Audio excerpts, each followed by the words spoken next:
కడప టీడీపీలో వర్గపోరు భగ్గుమంది. టీడీపీ నేత b tech Ravi, TDP MLC Ramgopal Reddy మధ్య ఆధిపత్య పోరు పతాక స్థాయికి చేరింది. అందులో భాగంగానే ఎమ్మెల్సీ రాంగోపాల్ రెడ్డి అనుచరుడు వేంపల్లికి చెందిన ప్రకాష్ ను బీటెక్ రవి అనుచరులు చితకబాదారు. దీంతో ఎమ్మెల్సీ రాంగోపాల్ రెడ్డి భార్య ఉమాదేవి రంగంలోకి దిగారు. ప్రకాష్ ను విడిచిపెట్టాలని ఏకంగా ధర్నాకు దిగారు. ఈ నేపథ్యంలో ఇరు వర్గాలు బాహాబాహికి దిగారు. దీంతో ఆ ప్రాంతంలో ఉద్రిక్తతలు చోటు చేసుకున్నాయి. చివరికి పోలీసులు జోక్యం చేసుకోవాల్సి వచ్చింది. రంగంలోకి దిగిన పోలీసులు ఇరు వర్గాలను శాంతింపచేశారు. పోలీసుల జోక్యంతో ప్రకాష్ ను వదిలిపెట్టారు. ఇదే విషయంపై మరిన్ని అప్డేట్స్ మా ప్రతినిధి రామచంద్ర అందిస్తారు. రామచందర్, కడప జిల్లాలో టీడీపీ వర్సెస్ టీడీపీగా మారిందని చెప్పి మనం భావించవచ్చు. అయితే దానికి నిదర్శనమే ఈ రోజు జరిగినటువంటి వేంపల్లిలో జరిగినటువంటి సంఘటనగా మనం ఉదాహరణగా తీసుకోవచ్చు. అయితే పులివెందుల నియోజకవర్గానికి సంబంధించినటువంటి టీడీపీ నాయకులు ఎవరైతే బీటెక్ రవి మాజీ ఎమ్మెల్సీ ఉన్నారో, అయితే ప్రస్తుత రాయలసీమ పట్టభద్రుల నుంచి కూడా టీడీపీ సపోర్ట్ తో గెలిచినటువంటి టీడీపీ ముఖ్య నాయకుడు, అలాగే చంద్రబాబుకు చాలా సన్నిహితంగా ఉంటారు భూమిరెడ్డి రాంగోపాల్ రెడ్డి. వీరిద్దరి మధ్య పచ్చగడ్డి వేస్తే బగ్గుమన్నటువంటి విభేదాలు అయితే పెద్ద ఎత్తున బహిర్గతం అవుతున్నాయని చెప్పుకోవచ్చు. నియోజకవర్గంలో ఎవరి హవా కొనసాగాలన్నా కూడా ఇద్దరి మధ్య కూడా పెద్ద ఎత్తున కేడర్ కావచ్చు, అటు కార్యకర్తలు కావచ్చు, పెద్ద ఎత్తున ఇబ్బందులు పడుతున్నటువంటి సంఘటనలు అయితే పులివెందుల నియోజకవర్గంలో చోటు చేసుకుంటున్నాయి. అయితే ఇది ఈ రోజు తాజాగా అయితే రేషన్ డీలర్లు సంబంధించినటువంటి ఎగ్జామ్ అయితే ఈ రోజు వేంపల్లిలో జరగవలసి ఉంది. అయితే భూమిరెడ్డి రాంగోపాల్ రెడ్డికి సంబంధించినటువంటి ఒక ప్రకాష్ అనే ఒక యువకుడు ఈ రోజు ఎగ్జామ్ కు అటెండ్ అవ్వాల్సి ఉంది.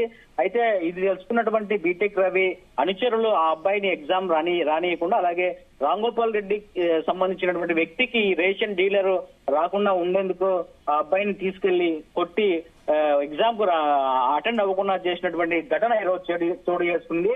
ఇది తెలుసుకున్నటువంటి ఎమ్మెల్సీ రాంగోపాల్ రెడ్డి సతీమణి ఉమాదేవి అక్కడికి చేరుకుని హుటాహుటిన నిరసన వ్యక్తం చేస్తూ పోలీసులను డిమాండ్ చేయడం జరిగింది.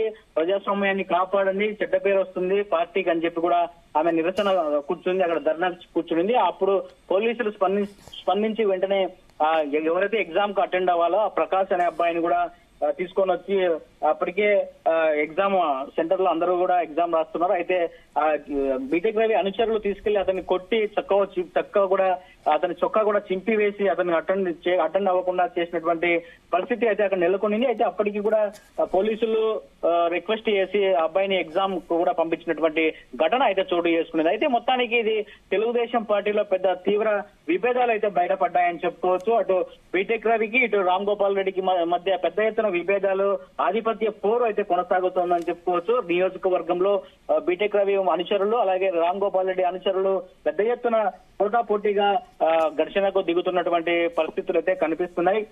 నిన్న కూడా బీటెక్ రవి మనుషులు ఏదైతే ఇసుక సిద్ధవటం మండలానికి సంబంధించినటువంటి ఇసుక రీచుల టెండర్ల విషయంలో కూడా అటు కడప ఎమ్మెల్యే మాధవిరెడ్డి అనుచరులపై కూడా పెద్ద ఎత్తున ఘర్షణకు దిగారు బీటెక్ రవి అనుచరులు. మొత్తానికి కడప జిల్లాలో మాత్రం టీడీపీ పరిస్థితి, టీడీపీ నాయకుల మధ్య పెద్ద ఎత్తున ఆధిపత్య పోరు, అదే వర్గ విభేదాలు పెద్ద ఎత్తున వస్తున్నాయని చెప్పుకోవచ్చు. అయితే రేపు సీఎం పర్యటన కూడా కడప జిల్లాలో ఉంది. సో వీటన్నిటిపై కూడా సీఎం చంద్రబాబు కూడా ఒక యాక్షన్ తీసుకునే అవకాశాలు ఉన్నాయి, వారిని పిలిపించి మాట్లాడే అవకాశాలు ఉన్నాయని కూడా మనకు సమాచారం అందుతోంది. మరి మొత్తానికి బీటెక్ రవి అటు రాంగోపాల్ రెడ్డి మధ్య ఏం విభేదాలు ఉన్నాయనేది కూడా ఇప్పటికే టీడీపీ అధిష్టానం ఆరా తీసినట్లుగా తెలుస్తోంది. ఎక్కడైనా టెండర్లు వచ్చినా, ఏదైనా పనులు ఏదైతే ప్రభుత్వం నుంచి రావాల్సినటువంటి కాంట్రాక్టులు ఇవన్నీ కూడా బీటెక్ రవి కనుసన్నలోనే జరగాలని ఆయన భావిస్తున్నారని చెప్పి కూడా ఇటు భూమిరెడ్డి రాంగోపాల్ రెడ్డి అనుచరులు కూడా చెప్తున్నారు. మరి దీనిపై టీడీపీ అధిష్టానం చర్యలు తీసుకోవాల్సని చెప్పి కూడా టీడీపీ నాయకులు, కార్యకర్తలు కూడా ఇప్పటికే టీడీపీ అధిష్టానానికి కంప్లైంట్లు చేసినట్లుగా తెలుస్తుంది. మరి ఈ రోజు జరిగినటువంటి ఈ ఘటన కూడా ఒక పెద్ద ఉదాహరణగా రేపు సీఎం దృష్టికి కూడా ఎమ్మెల్సీ రాంగోపాల్ రెడ్డి తీసుకెళ్లే అవకాశాలు ఉన్నాయని చెప్పి కూడా చెప్తున్నారు. Rehana. Okay Ramachandra, thanks for the updates.